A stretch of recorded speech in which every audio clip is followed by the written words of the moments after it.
आदाब नाजरीन, भारत एक्सप्रेस उर्दू में आपका खैर मकदम है। मैं हूं निसार अहमद खान। बीएसपी सरबराह मायावती ने बगैर अलायंस के अकेले ही सियासी मैदान में उतरने का ऐलान कर दिया है। अब उन्होंने अपने पत्ते भी खोलने शुरू कर दिए हैं। यूपी की 4 लोकसभा सीटों पर बीएसपी ने अपने उम्मीदवारों के नामों का ऐलान किया है।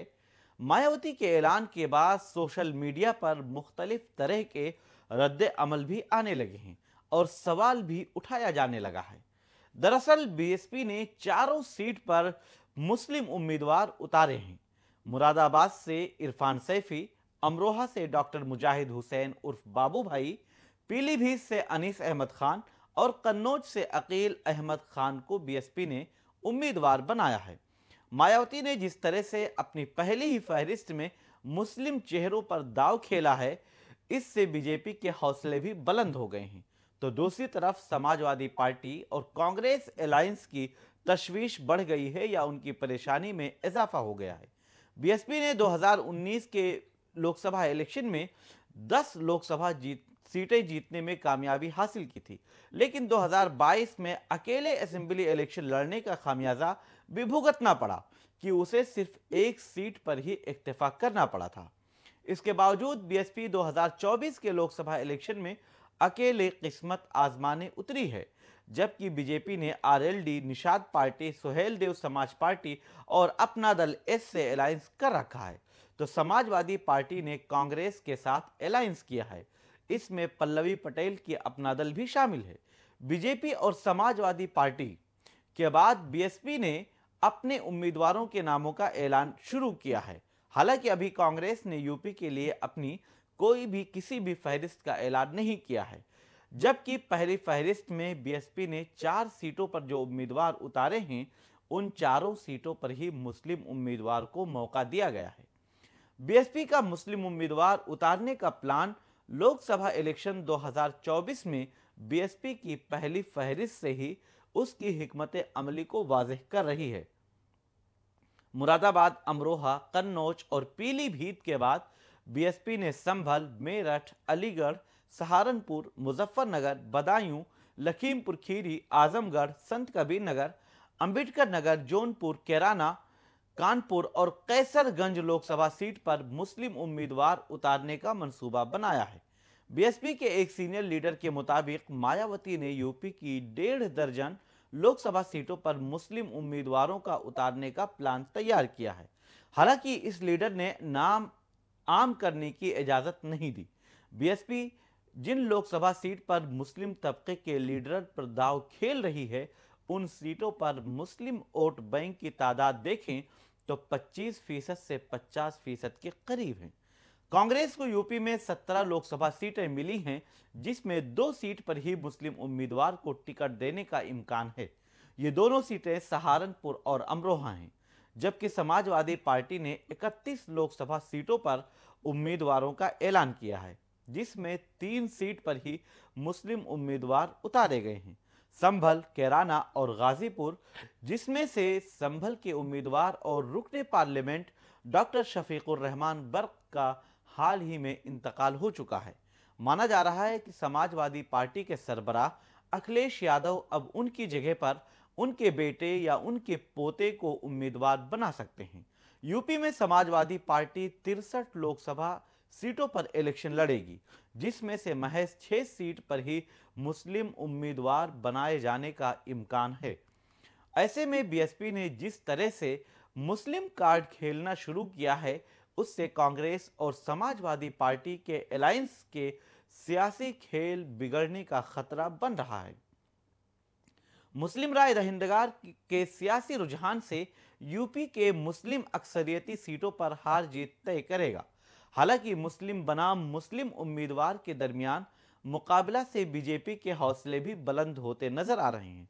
मायावती के इस फैसले से अखिलेश यादव की परेशानियों में इजाफा हो सकता है। अखिलेश यादव के कन्नौज और आजमगढ़ दोनों लोकसभा सीट से इलेक्शन लड़ने का इम्कान है। समाजवादी पार्टी ने इसकी तैयारी भी शुरू कर दी है, तो बीएसपी ने उन्हें घेरने की हिकमत अमली या पॉलिसी बना ली है। इसी के तहत मायावती ने कन्नौज सीट से अकील अहमद पट्टा को उम्मीदवार बनाया है, जबकि आजमगढ़ सीट से इलेक्शन लड़ चुके शाह आलम उर्फ गुड्डू जमाली के समाजवादी पार्टी में जाने के बाद अब बीएसपी ने कमर जफर और मौलाना आमिर रेशादी के बेटे हुजैफा रेशादी को इंतखाबी मैदान में उतारने का प्लान बना रही है। बीएसपी के मुस्लिम उम्मीदवार उतारने से अखिलेश यादव के लिए दोनों ही लोकसभा सीट पर चैलेंज बढ़ सकता है।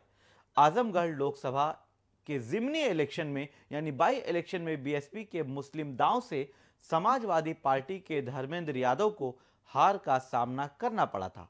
इसीलिए अखिलेश यादव ने गुड्डू जमाली को पार्टी में लेने के साथ साथ एमएलसी बनाने का भी कदम उठाया है। आजमगढ़ और कन्नौज दोनों ही लोकसभा सीटों पर मुस्लिम राय दहिंदगान की तादाद 20% से ज्यादा है। मुसलमानों को समाजवादी पार्टी का मजबूत वोट बैंक माना जाता है, लेकिन बीएसपी के मुस्लिम उम्मीदवार उतारने से क्या मुस्लिम वोट समाजवादी पार्टी के साथ मजबूती से जुड़ा रहेगा या फिर सेंधमारी का खतरा है? आइए अब आपको गुज़िश्ता इलेक्शन से मुतालिक सूरत हाल बताते हैं। दरअसल 2019 के लोकसभा इलेक्शन में बीएसपी ने समाजवादी पार्टी और आरएलडी के साथ मिलकर इलेक्शन लड़ा था। बीएसपी 10 सीटें जीतने में कामयाब हुई थी। ये सीटें मुस्लिम दलित अक्सरियती सीटें थीं। बीएसपी 2024 के इलेक्शन में इसी दलित मुस्लिम फार्मूले पर भी एक बार फिर इंतखाबी मैदान में उतरी है, लेकिन इस बार अकेले इलेक्शन लड़ रही है। यूपी में जिस तरह से बीजेपी अलायंस बनाम इंडिया अलायंस के दरमियान इलेक्शन सिमटता जा रहा है, उसकी वजह से बीएसपी दलित मुस्लिम हिकमत अमली की बदौलत अपनी सियासी जमीन तलाश रही है। बीएसपी ने इसी फार्मूले पर अपने उम्मीदवारों के नामों का ऐलान भी शुरू किया है।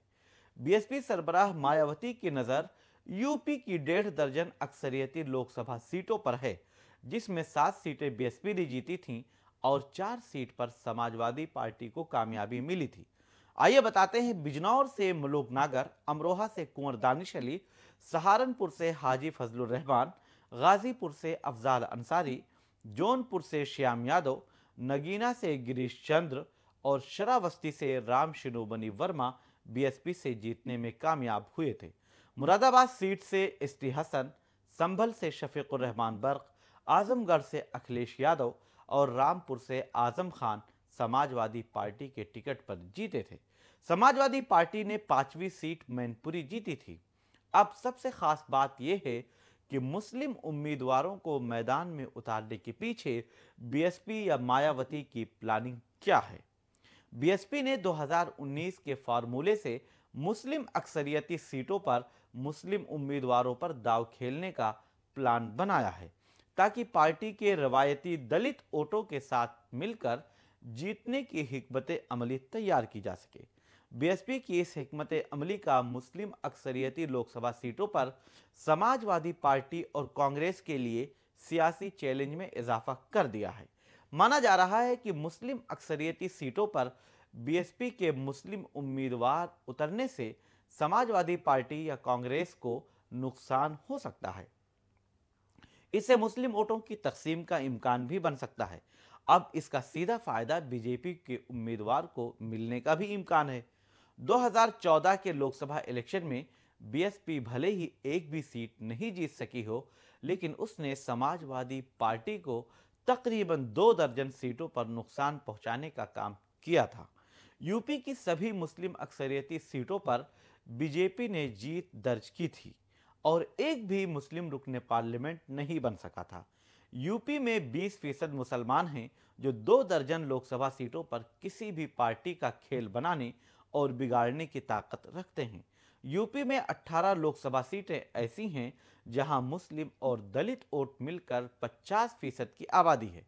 देखना है कि बीएसपी का यह दांव कितना कारगर रहता है, लेकिन ये सोशल मीडिया के अलावा कांग्रेस और समाजवादी पार्टी ने बीएसपी पर बीजेपी से मिली भगत होने का इल्जाम लगाना शुरू कर दिया है।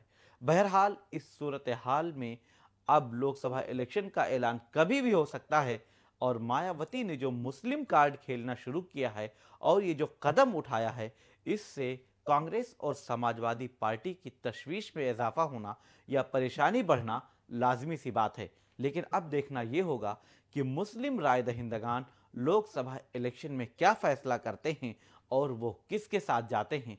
क्या बीजेपी के खिलाफ एक बार फिर वोट करने का प्लान बनाया जाएगा या फिर दूसरी तरफ बहुजन समाज पार्टी या बीएसपी को रोकने के लिए उनके साथ न जाकर समाजवादी पार्टी और कांग्रेस के साथ जाकर बीजेपी को हराने की बात फिर की जाएगी।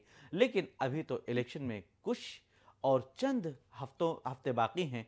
इलेक्शन का ऐलान हो जाएगा और इलेक्शन के बाद फिर वोटिंग होगी। उसके बाद जब इंतखाबी नतायज सामने आएंगे तब इन तमाम सवालों का जवाब हमें मिलेगा। लेकिन आप देखते रहिए भारत एक्सप्रेस उर्दू और मुझे दीजिए इजाजत। हमारी वीडियो आपको पसंद आए तो लाइक कीजिए, शेयर कीजिए और सब्सक्राइब कीजिए। साथ ही कमेंट बॉक्स में आप अपनी राय भी जरूर दें। और हां, अगर फेसबुक पर आप वीडियो देख रहे हैं तो हमारे पेज को फॉलो करना ना भूलें।